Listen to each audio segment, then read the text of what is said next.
Gen Sagopi seri 112 Kongso Dewa Dujago. Kini Raden Kokrasana telah kembali lagi ke pertapaan Argosonyo. Ia kembali mendalami ilmu bermain gada. Setelah ilmu permainan gadanya tuntas walau belum matang, Sang Brahmana guru dari Raden Kokrasana menganjurkan agar Kokrasana melaksanakan topo broto. Akhirnya Kokrasana pun menjalani topo broto di sebuah gua di lereng pegunungan yang terjal di tepi sebuah sungai yang besar. Tempat itu tak mungkin dijangkau oleh siapapun. Bahkan binatang hutan pun tak mungkin bisa sampai ke tempat itu. Di tempat itu Raden Kokrasana pasti aman dari segala gangguan. Sementara itu, di Sengkopuro, Prabu Anom Kongso Dewo dan Ditya Suratimantra marah bukan kepalang. Beberapa prajuritnya yang bertugas di Widoro Kandang tak tahu kabarnya.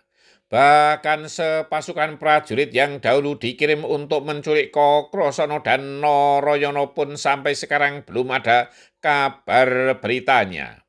Mereka menjadi semakin dendam kepada anak-anak Prabu Basudewa.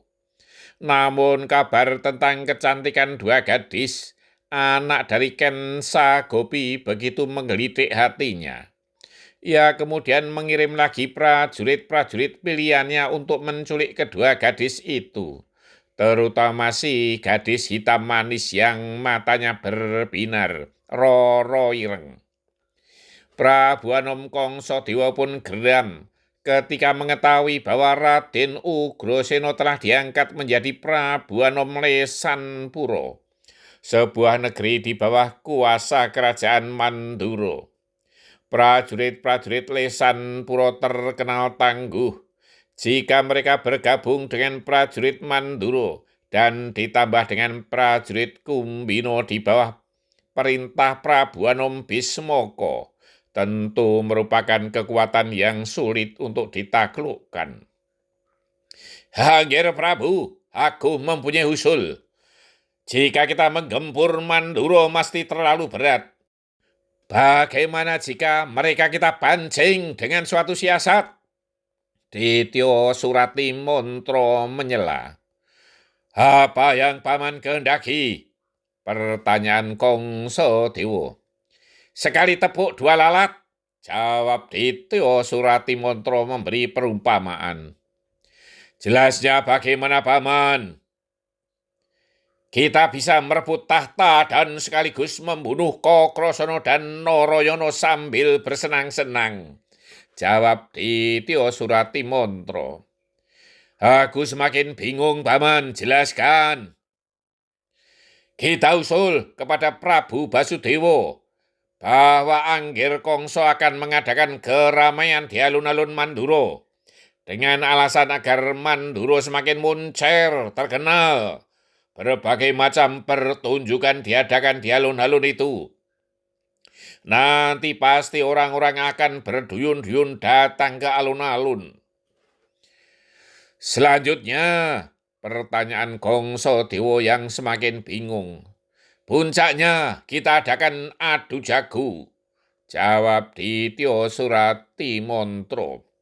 Adu jago sudah merupakan tontonan yang biasa di kampung-kampung, bahkan di sudut-sudut pasar. Apa menariknya, paman?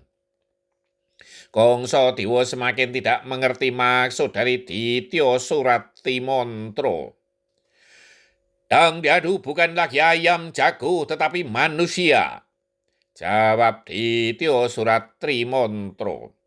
Kongso Dewa menjadi tertarik dengan usul Ditya Suratimantra itu. Kemudian katanya, terus bagaimana caranya dan apa untungnya? Setiap malam diadakan pertandingan gulat atau gelut tanpa senjata antara prajurit Sengkopuro melawan prajurit Mandura. Yang menang mendapat hadiah menarik, jawab Ditya Suratimantra. Selanjutnya, Kongso Dewa belum juga tahu maksud pamannya itu. Yang terakhir, akulah jagonya melawan jago dari Manduro. Taruhannya adalah tahta. Jika aku menang, tahta kerajaan Manduro harus diserahkan kepada anak Mas Kongso Dewo. Jika aku kalah, dan itu tidak mungkin, sekali lagi tidak mungkin ada yang mampu mengalahkan aku, maka tahta Sengkopuro kita kembalikan kepada Prabu Basudewo. Kongso Dewa mengangguk-anggukkan kepalanya, pertanda mulai mengerti maksud pamannya. Bersambung. Keserakan akan menghalalkan segala cara.